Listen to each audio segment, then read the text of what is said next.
এদিন বেলা 12টা নাগাদ তিনি তার অনুগামীদের নিয়ে শাহপুর থেকে মিছিল করে মালদা থানার সামনে আসেন। সেখানে থানার সামনে থানা ঘেরাও করে বিক্ষোভ দেখান।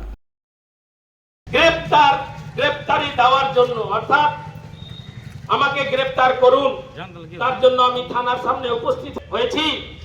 আপনি যদি আমাকে গ্রেফতার না করে তাকে ধিক্কার জানাবে। মিথ্যা কেসের প্রতিবাদে আসামি হিসাবে আমি পালিয়ে যাইনি। বিক্ষোভে নেতৃত্ব দেন সমাজসেবী নিতাই মণ্ডল। তিনি অভিযোগ করে বলেন, শাহপুর ছাতিয়ান মোড় এলাকায় তার 11 বিঘা জমি রয়েছে।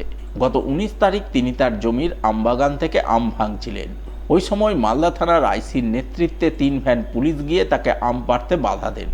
আইসির সঙ্গে দেখা করতে বলেন। তিনি সেই নির্দেশ মতো আইসির সঙ্গে দেখা করে সাফ জানিয়ে দেন তার আমবাগান, তিনি আম ভাঙবেন। এই বলে তিনি বাড়ি চলে যান। পরে জানতে পারেন তার এবং তার পরিবারের কয়েকজন সদস্যের নামে পুলিশ একাধিক ধারায় মামলা রুজু করেছে। এর প্রতিবাদে আজ তিনি মালদা থানা ঘেরাও করে বিক্ষোভ দেখাচ্ছেন। মালদা থানার আইসি গোপাল বিশ্বাস মহাশয় গত 29/6/2026 তারিখ আমার যে 11 বিঘার আমবাগান ছাতিয়ান মোড়ে, সেই আমবাগানে আমি আম ভেঙে গাড়িতে করে আম পাঠাচ্ছিলাম। সেই মুহূর্তে মালদা থানার আইসি পুলিশ ফাঁড়ির ওসি অনন্ত বিশ্বাস মহাশয়কে তার লোকজন আরও অফিসার সাথে নিয়ে গিয়ে আমার আম আটক করেছি। আমার আম আটক করে রেখেছিল। আমি খবর পেয়ে আমি গেছিলাম, কারণ জিজ্ঞেস করেছি, বলে আমাকে বলেছে আইসি সাহেব নির্দেশে আমরা এসেছি, যা কিছু বলার আইসি সাহেবকে বলুন।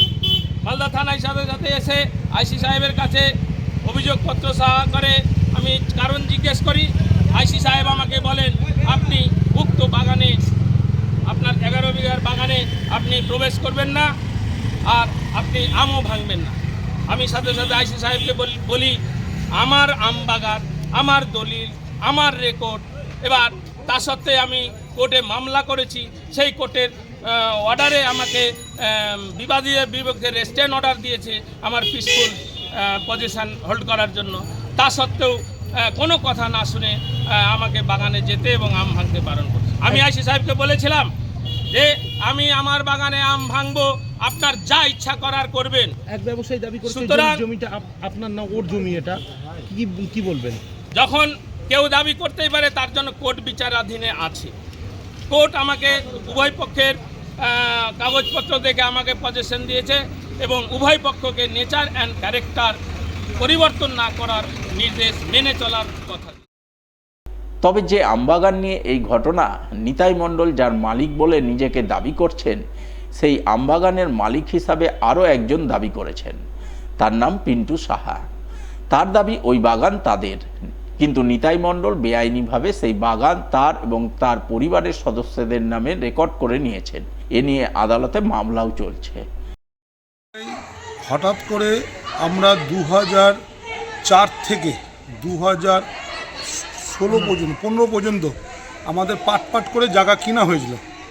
জায়গা কিনে নেওয়ার পর আমরা 2021-এ জানতে পারছি নিতাই মণ্ডল আমাদের কিছু জায়গা আমাদের নামে রেকর্ডকে কেটে নিয়ে ওর নিজের নামে রেকর্ডটা করেছে। করার পর নিজের নামে রেকর্ডটা করেছে, বোন নামে রেকর্ডটা করেছে। করার পর আমরা জানতে পারি, আমরা যখন কোর্টের মাধ্যমে যখন আমাদেরকে ইনজেকশন জারি করলো, করার পর আমরা জানতে পারলাম আমাদের কাগজ যেগুলো যা ছিল তা ওর নামে করে নিয়েছে এবং যে দিয়েছে তা প্রশান্ত রায়। আর আমরা প্রভাত রায়ের বাড়িতে আমরা যাওয়ার পর ওনাকে জিজ্ঞাসা করলাম, আপনি যে জায়গাটা দিয়েছেন কি ভিত্তি অনুযায়ী বলছেন? আপনার জায়গা আমি কেন দিতে যাবো? আমি তো ওনাকে তো আমি বলিনি, আমি যেটা জায়গা বেছে দিয়েছি সেই জায়গার উপর আমার কোনো ভাগিদারি না। তখন উনি বলল, ওকে আমি কিছু জায়গা আমাদের কিছু ছিল, ওকে দেখাশোনা করার জন্য আমি একে দায়িত্ব দিয়েছিলাম। ও কি করেছে, ওর এটাই কাজ। ওর কি কাজ, আমাদের দাগ নম্বরগুলো সেগুলো সব ঢুকিয়ে দেওয়া হয়েছিল। ঢুকিয়ে দেওয়ার পর বিএলওর অফিসকে কিছু পয়সা দিয়ে আমাদের রেকর্ড যেটা ছিল সেই রেকর্ডটাকে কাটিয়ে ওদের নিজের নামে রেকর্ডটা করেছিল।